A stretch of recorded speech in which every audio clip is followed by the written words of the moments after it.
จังสิออกกำลังกายมันกระชับจ้ะแล้วก็มันตอนทำนี่ล่ะเนอะมึงเลิกบอกแล้วกินใน2 คนก็มีมาฝากมาต้อนกันเท่านี้จ้าขอบพระคุณจ้าสำหรับการติดตามเนาะฝากเป็นกำลังแรงใจกดติดตามกดไลค์กดแชร์เนี่ยเลยพี่น้องสู้ๆกับการเฮ็ดงานสู้บ่ว่าสิเฮ็ดอีหยังก็ตามแต่เนาะบ่ว่าสิเฮ็ดอีหยังก็ตามแต่เฮ็ดงานเมื่อยปานใดก็ตามแต่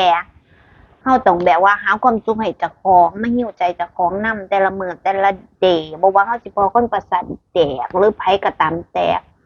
เฮาก็ต้องมีเวลาให้กับเจ้าของเนาะฮีลใจเจ้าของอิหยังที่มันเป็นความสุขหาความสุขเล็กๆน้อยๆให้พ้อ